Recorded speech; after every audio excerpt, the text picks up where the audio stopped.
लाहौर से एक बहुत बड़े सेठ बिहारी जी के दर्शन करने के लिए वृंदावन आते हैं और साथ में वह बिहारी जी के लिए एक बेशकीमती इत्र भी लेकर आते हैं। लेकिन स्वामी हरिदास जी उनके इत्र को उठाकर यमुना जी में फेंक देते हैं।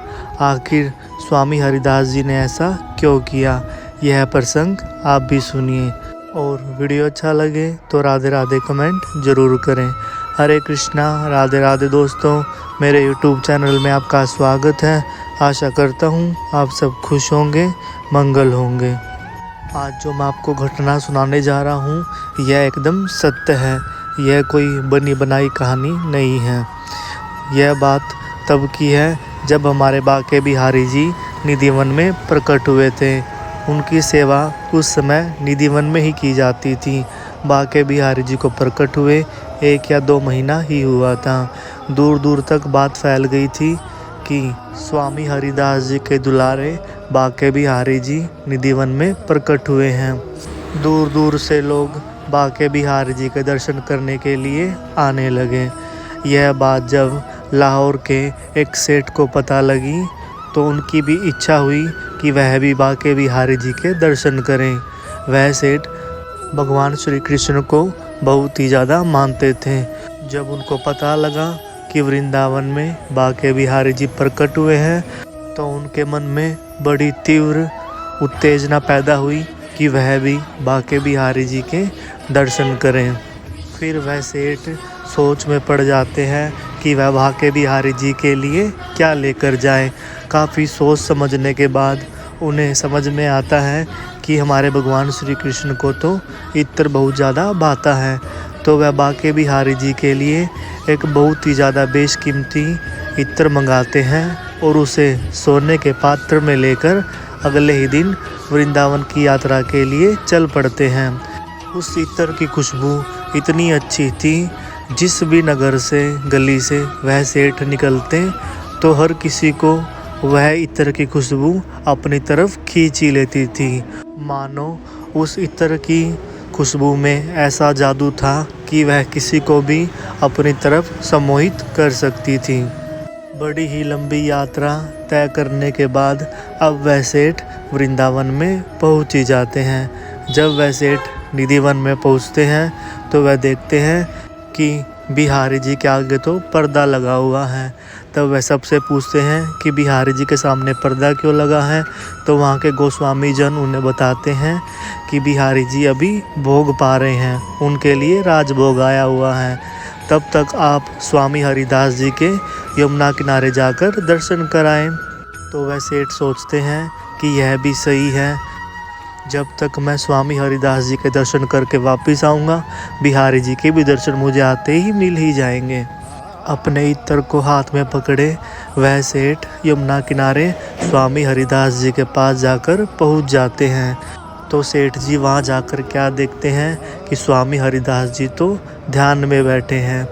जब वह सेठ स्वामी हरिदास जी का आशीर्वाद लेने के लिए आगे बढ़ते हैं, उनके पैरों की तरफ अपना हाथ लेकर जाते हैं तो स्वामी हरिदास जी के शिष्य उन्हें ऐसा करने से रोक देते हैं कि स्वामी जी अभी ध्यान में बैठे हैं, तो आप अभी उनका ध्यान भंग ना करें, कृपा करके अभी उनसे दूर रहें। तो सेठ जी वहीं खड़े हो जाते हैं और सोचने लगते हैं कि स्वामी हरिदास जी कब ध्यान से हटेंगे और कब मुझे आशीर्वाद देंगे। तो वह सेठ जी सोचते हैं क्यों ना मैं जो इत्र लेकर आया हूँ वह इत्र स्वामी हरिदास जी के पास रख दूँ। क्या पता इस इत्र की खुशबू से सम्मोहित होकर स्वामी हरिदास जी भी ध्यान से उठ जाएं, ताकि फिर मैं स्वामी हरिदास जी का आशीर्वाद लेकर बिहारी जी के दर्शन के लिए जा पाऊँ। तो वह सेठ जी अपने इत्र के बर्तन को स्वामी हरिदास जी के पास रख देते हैं। कुछ ही देर के बाद स्वामी हरिदास जी को भी उस इत्र की खुशबू आने लगती है। तो स्वामी हरिदास जी अपनी आंख बंद किए किए उस खुशबू को ढूंढने लगते हैं। तब उनके हाथ में वह इत्र का बर्तन लग ही जाता है। तो स्वामी हरिदास जी उस इत्र को उठाकर यमुना जी में फेंक देते हैं।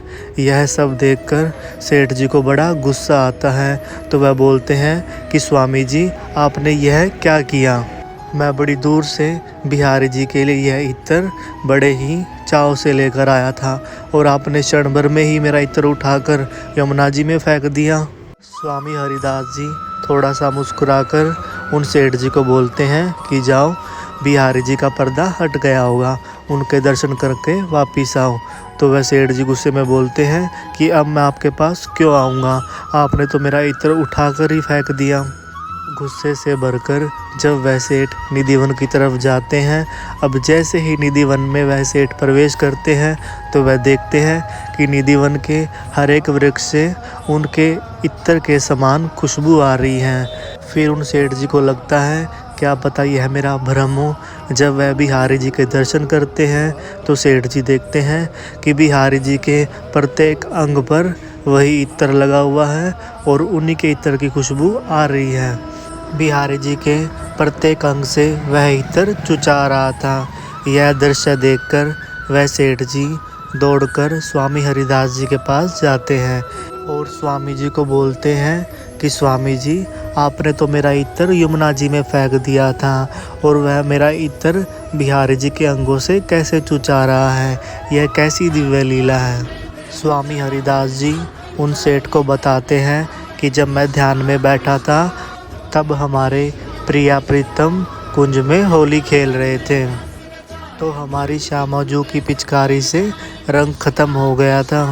तो तब तुम्हारा इत्र मेरे हाथ में आया तो मैंने वह पकड़ाया, तो श्री जी ने वह इत्र बिहारी जी के अंगों पर डाल दिया, इसलिए तुम्हारा इत्र बिहारी जी के अंगों से चुचा रहा है।